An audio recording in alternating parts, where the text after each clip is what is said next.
The ballroom erupted in chaos as three alphas ripped the sleeve clean off Séraphine's gown. Crystal chandeliers swayed overhead as gasps rippled through the crowd. Her former mate Theodore stood at the center of it all, his new Luna clinging to his arm, watching with cold satisfaction as they humiliated the Omega who'd once been his wife.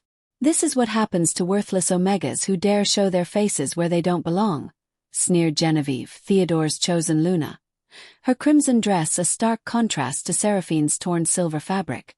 But before anyone could touch Séraphine again, a child's scream pierced the air, a scream so powerful it shattered 6 champagne glasses and cracked a marble column. "Stop! That's my real mommy."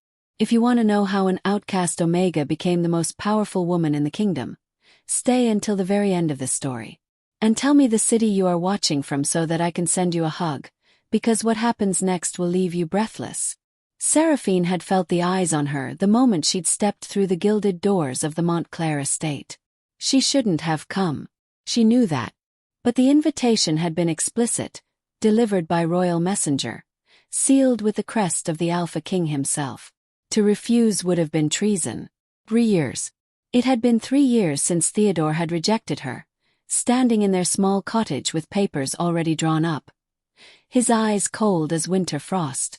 "You're infertile, Séraphine. What use is an Omega who cannot bear heirs? I'm taking Genevieve as my Luna. She's already carrying my child." The words had shattered something inside her that night. Not her heart, that had broken long before, through months of Theodore's increasing distance, his late nights, his barely concealed disgust when he looked at her. No, what shattered was her sense of self, her belief that love could transcend the brutal hierarchy of their world. Omegas existed to bear children for alphas. That was the law, written in blood and tradition spanning centuries. An Omega who couldn't conceive was worse than useless. She was a burden, a failure, a waste of an alpha's precious bond. Séraphine had left that night with nothing but the clothes on her back and a small bag of belongings. No one had defended her. Not her parents, who'd been relieved to have one less mouth to feed. Not her friends, who'd scattered like leaves in wind the moment her status as a rejected mate became public. In their world, rejection was a stain that never washed away.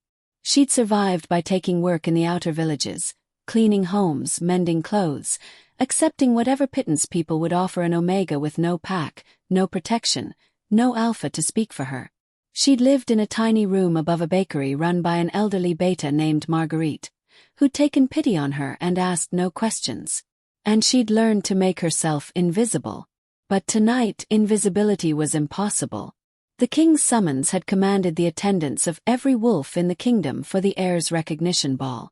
Theodore and Genevieve's son, Bastien, would be formally acknowledged as part of the royal succession line.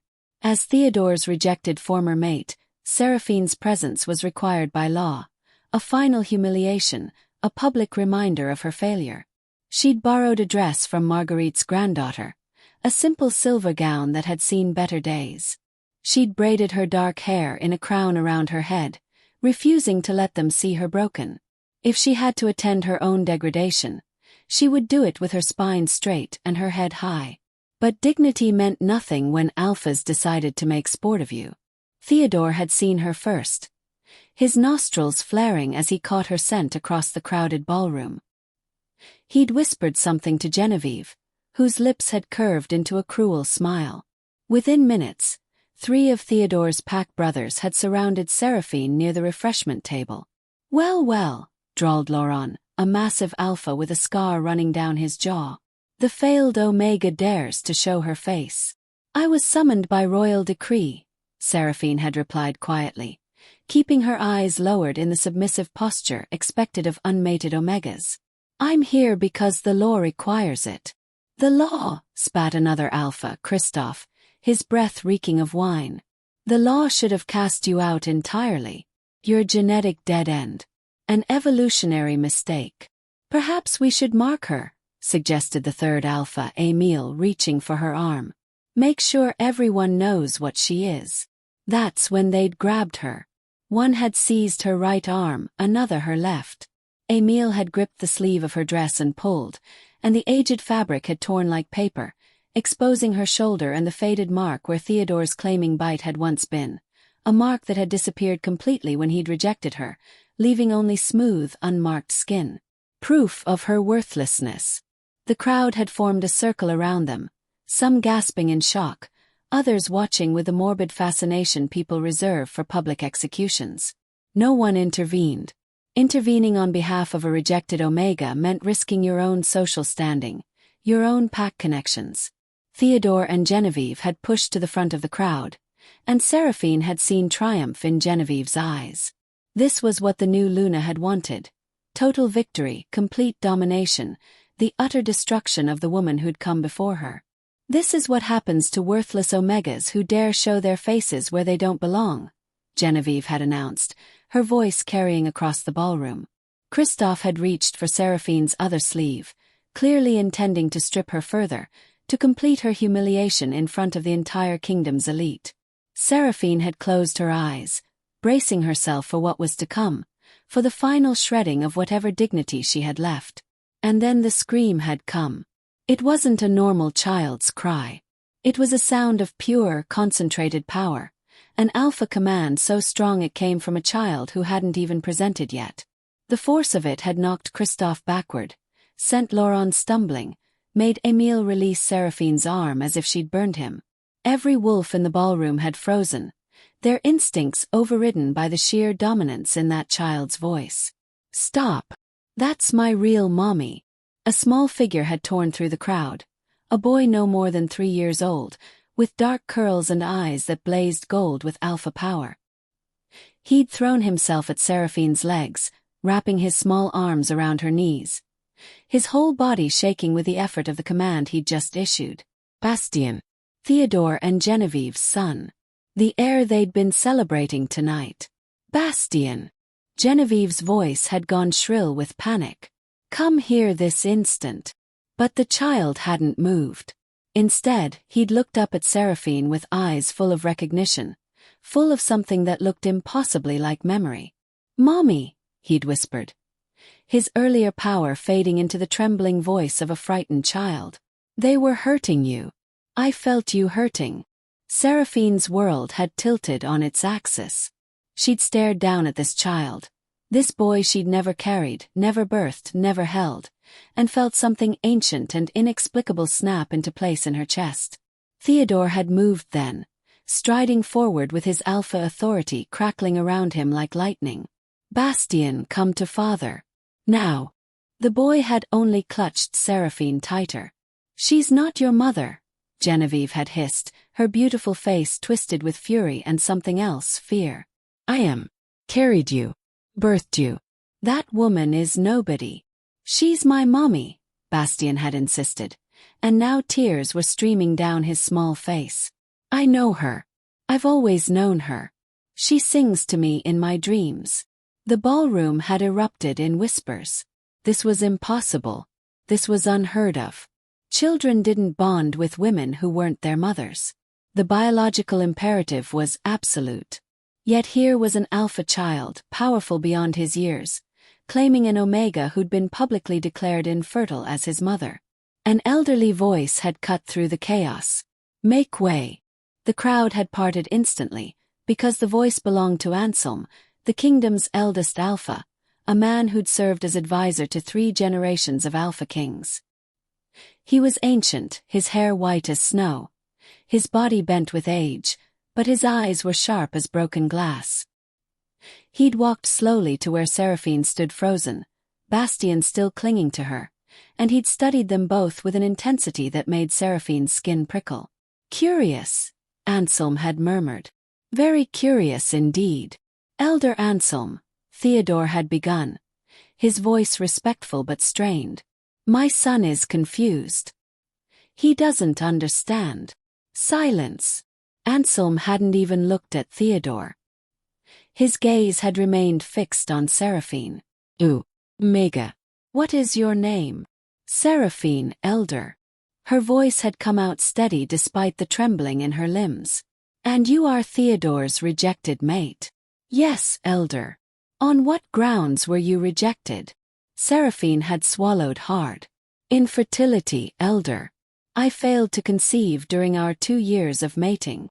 Anselm's eyes had narrowed. Did you seek medical confirmation of this infertility? The question had struck her like a physical blow. She'd opened her mouth, then closed it. The truth was, she'd never seen a healer. Theodore had decided she was infertile after 2 years of trying, and she'd accepted his judgment because that's what omegas did. They accepted the judgments of their alphas. No, elder. No. Anselm had turned to face Theodore, and even though Theodore was in his prime and Anselm was ancient, the younger alpha had taken an involuntary step back.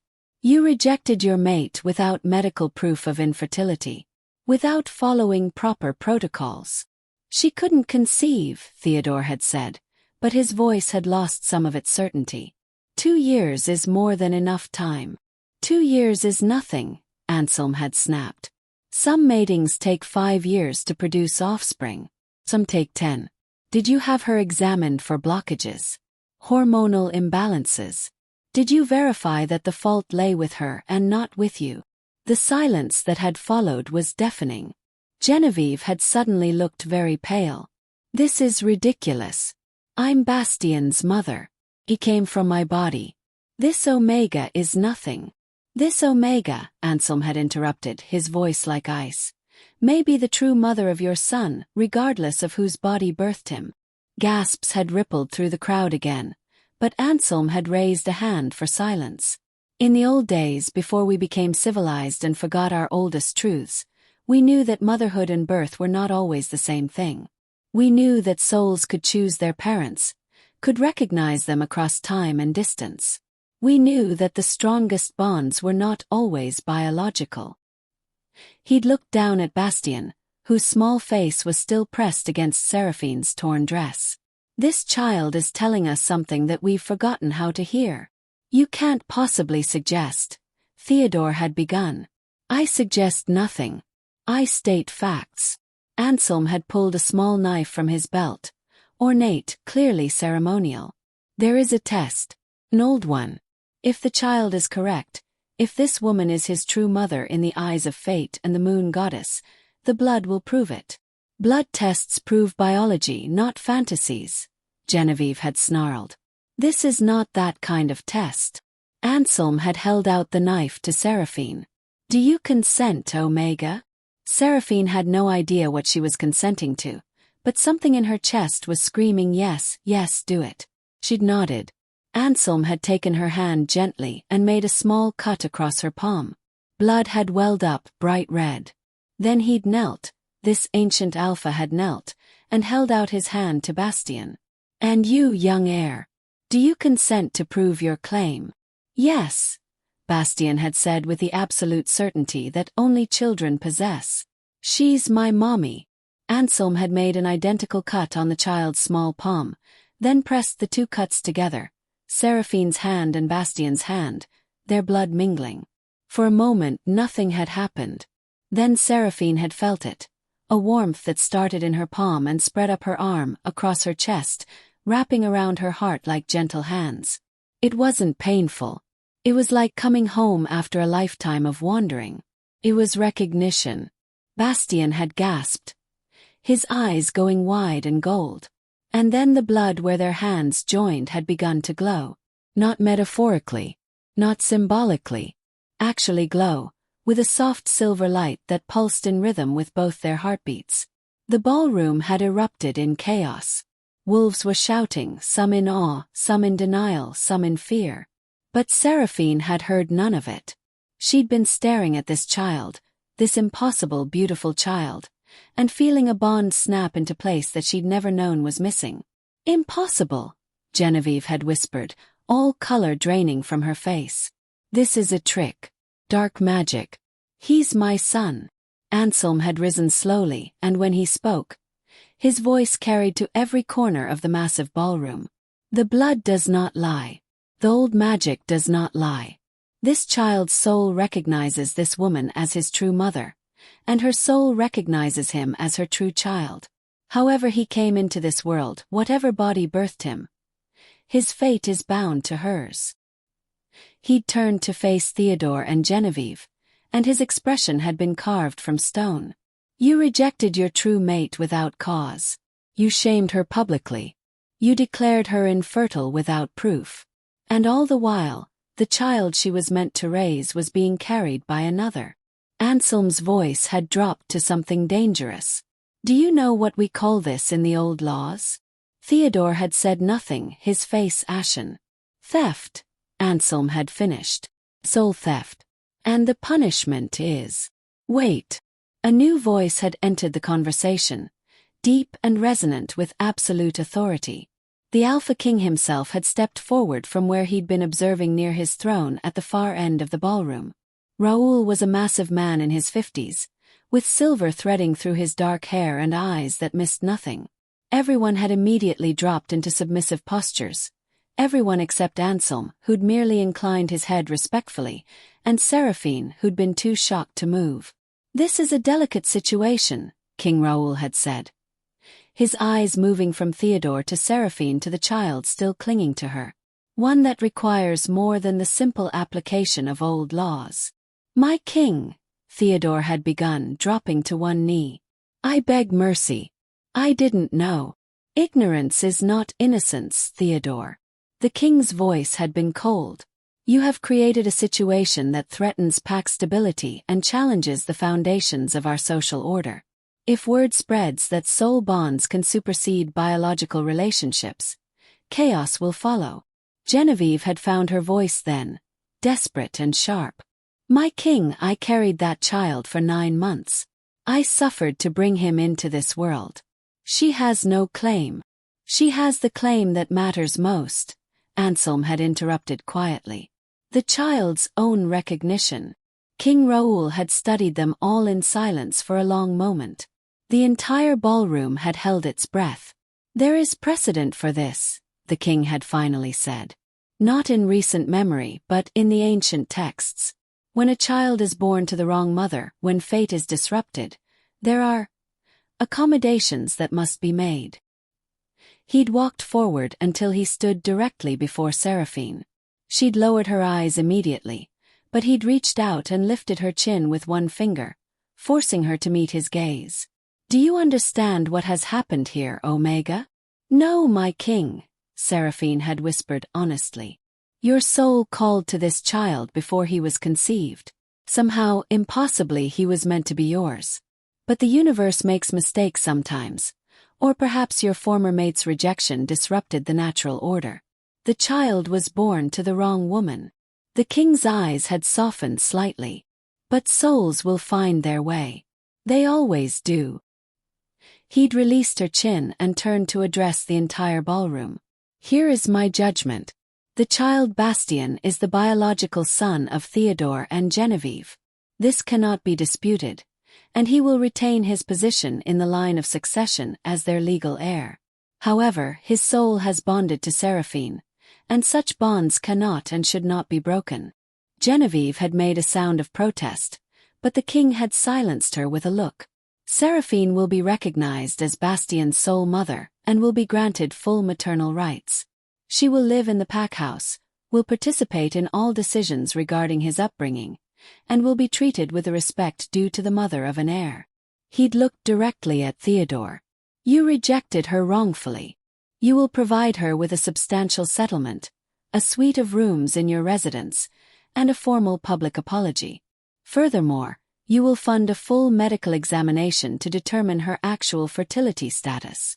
My king, Theodore had started to object, but King Raoul had cut him off with a slash of his hand. I'm not finished. Genevieve, you are Bastien's birth mother and Luna. Your position is not threatened. However, you will work in cooperation with Séraphine for the child's benefit. Any attempts to undermine her or prevent her access to the child will be viewed as treason against a royal decree. Genevieve had looked like she'd been slapped, but she'd nodded stiffly. The king had then done something unprecedented. He'd dropped to one knee in front of Séraphine, bringing himself to her eye level. Séraphine, you have suffered greatly and unfairly. I cannot undo the past, but I can ensure your future. Do you accept this arrangement? Will you serve as sole mother to this child? Séraphine had looked down at Bastien, who was still clinging to her. His small face pressed against her stomach. She'd felt that bond in her chest, warm and right and absolutely certain. Yes, my king. I accept. The months that followed had been stranger than any dream. Séraphine had moved into the packhouse, not into the Luna's wing where Genevieve held court, but into a separate suite that had been hastily prepared for her. It was larger than any place she'd ever lived, with a sitting room, bedroom, and a smaller adjacent room that was quickly converted into a nursery for when Bastien stayed with her. The settlement Theodore had been forced to provide was substantial enough that Séraphine would never have to worry about money again. But it wasn't the money that mattered. It was Bastien. The child was with her every moment that protocol and schedule allowed. He would sit in her lap while she read to him. His small body relaxed against hers in a way he never seemed to be with Genevieve. He called her Mommy Séraphine and Genevieve Mommy Jen, which satisfied no one but somehow became the norm. The medical examination that the king had ordered revealed something that made Theodore go silent for 3 full days. Séraphine was not infertile. She had never been infertile. She had a minor hormonal imbalance that had made conception difficult but certainly not impossible, an imbalance that could have been easily treated if anyone had bothered to check. Theodore had rejected his true mate, his potentially fertile mate, for no reason other than impatience and his own desires. The shame of it hung over him like a cloud. But it was Bastien who truly thrived in his new reality. The child who had been having nightmares every night, who'd been withdrawn and anxious despite his obvious power, began to bloom. He laughed more. He played. He showed interest in lessons that had bored him before. His tutors reported that he was exceptionally bright, that the alpha power in him was growing steadily and would likely make him one of the strongest of his generation. And he was inseparable from Séraphine. "Tell me again," he would whisper at bedtime, curled up in her arms in the rocking chair by his window. "Tell me about the song." Séraphine had been mystified the first time he'd asked, until Bastien had hummed a melody, a lullaby that Seraphine's grandmother had sung to her as a child, a song she'd never sung aloud as an adult because it reminded her too much of happier times. But she sang it to him now every night, and every night Bastien would smile and say, "I knew you knew that song. I've heard it in my dreams forever." 6 months after the ball, Marguerite came to visit Séraphine in her new home, bringing fresh bread from the bakery and tears of joy at seeing her former tenant transformed. "You're where you belong," the old beta had said, hugging Séraphine tightly. "I always knew you were meant for something more than that tiny room above my shop." "I never would have survived without you," Séraphine had replied, and it was true. It was also during this visit that Séraphine noticed something odd. Bastien had fallen asleep on her lap while she and Marguerite talked, and when Séraphine had shifted slightly, uncomfortable, she'd felt a strange cramping in her lower abdomen. She'd ignored it at first, but the cramping had continued over the next few days, accompanied by a sensitivity to smells that made her nauseous and a bone-deep exhaustion that no amount of sleep seemed to cure. When she'd finally consented to see the pack healer, a kind woman named Elodie who'd examined her after the king's decree, the healer had gone very still during the examination, then slowly smiled. "Séraphine," Elodie had said gently, "you're pregnant." The world had tilted. That's impossible. I haven't. There's been no. The bond," Elodie had said softly. "Sometimes when a soul bond forms, especially one as powerful as yours with Bastien, it can trigger biological changes. Your body has been healing itself, correcting the imbalance. And sometimes." She'd paused, choosing her words carefully. "Sometimes the universe corrects its mistakes. I cannot explain the how or why. But you are carrying a child. About 6 weeks along by my estimate." Séraphine had sat in stunned silence, her hand moving automatically to her still flat stomach. "But I have no mate. I haven't been with anyone since." "I know."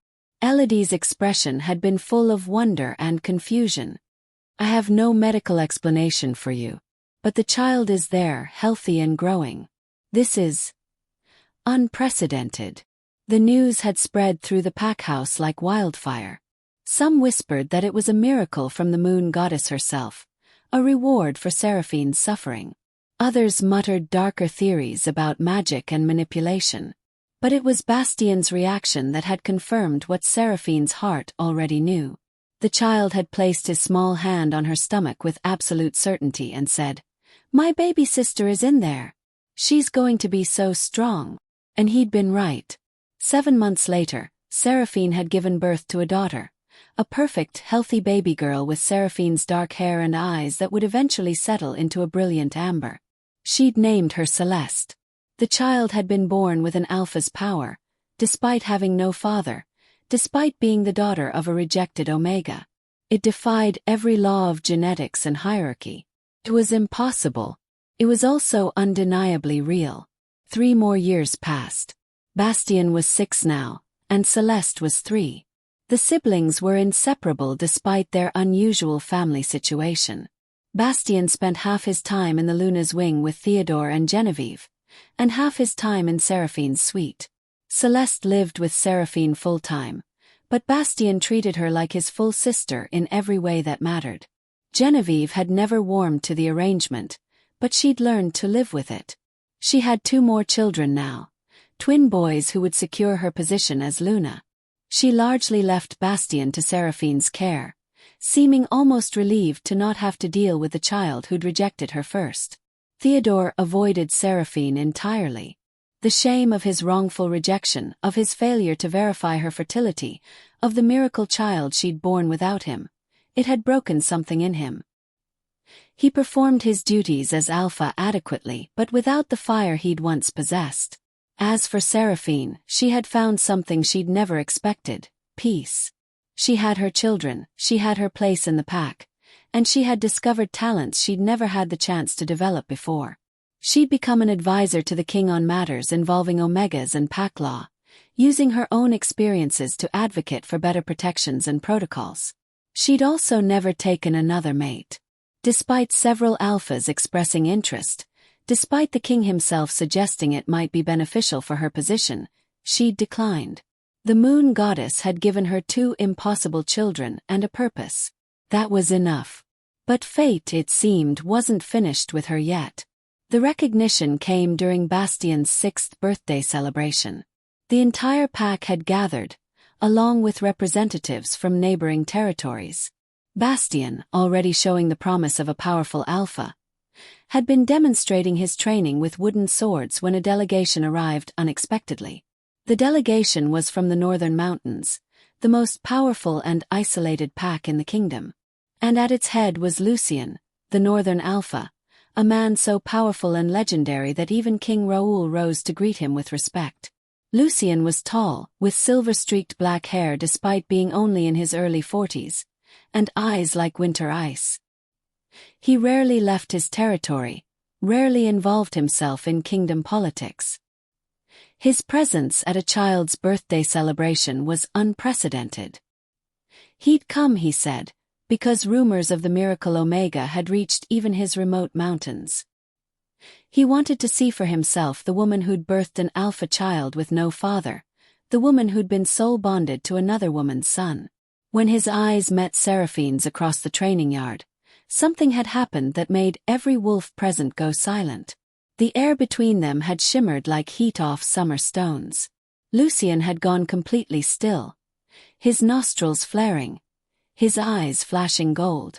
And Séraphine had felt it. That pull, that recognition, that sense of coming home that she'd only ever felt once before, when Bastien's blood had touched hers. Impossible, Lucien had breathed, but he'd been moving toward her even as he said it, drawn by something neither of them could control. Anselm, who'd been watching from the shade of a tree, had started laughing, a dry, crackling sound like old paper. Not impossible, Alpha Lucien. Merely patient. The moon goddess always finishes what she starts. Lucien had stopped directly in front of Séraphine, close enough that she could feel the heat radiating off him, could see the war happening behind his ice-blue eyes. "You're my mate," he'd said flatly. "My true mate." "I'm a rejected Omega with 2 children," Séraphine had replied, lifting her chin. "I have responsibilities. Have a life. I don't need saving." Something like respect had flickered in Lucien's expression. Good. I have no interest in saving anyone. But I do have an interest in claiming what's mine, if you'll have me. Mommy Séraphine, Bastien had interrupted, pushing between them with a child's complete lack of social awareness. Is this man going to be our new papa? Lucien had looked down at the boy, this child who wasn't his blood but was bound to his mate, and something in his expression had softened. Would you like that, young heir? Only if he's nice to mommy, Bastien had said seriously.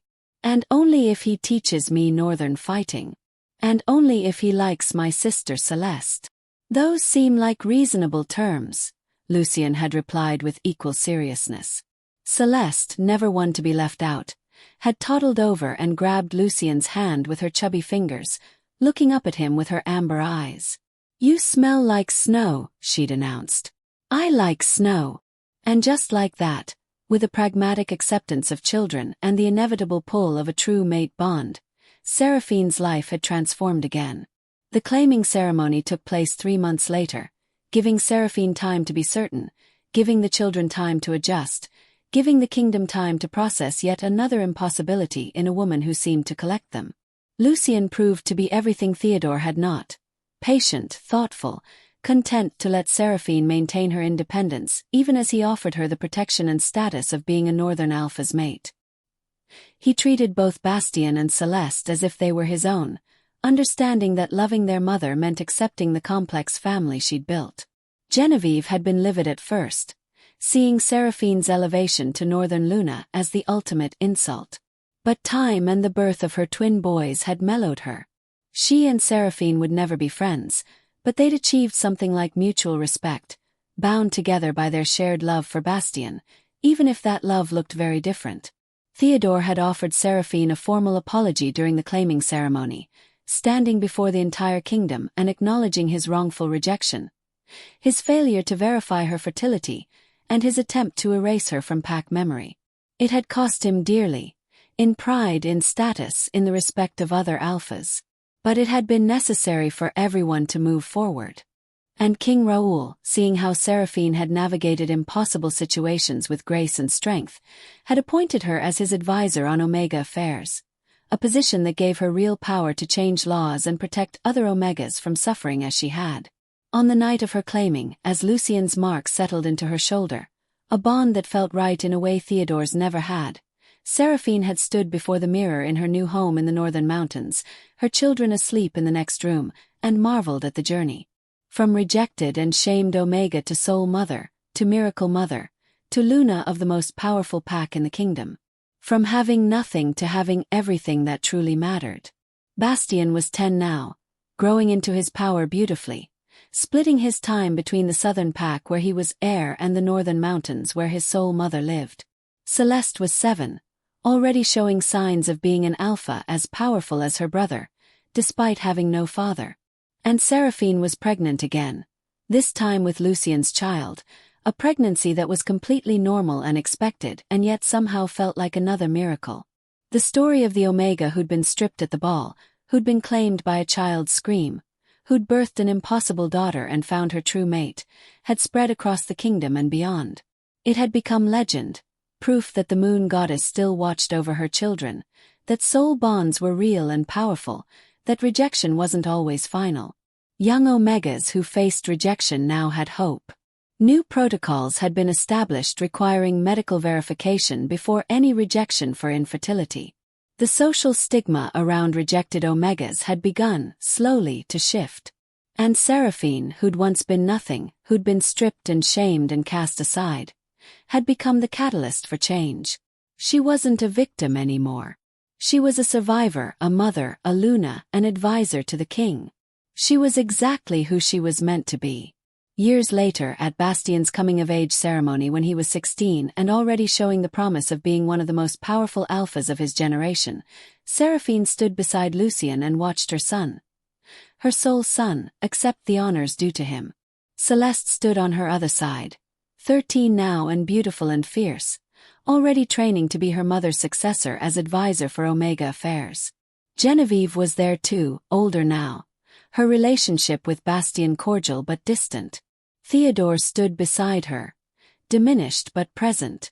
And Bastien, in his speech accepting his role as heir, had looked directly at Séraphine and said words that brought tears to every eye in the hall. I have been blessed with two mothers, one who carried me, and one who was always meant to guide me.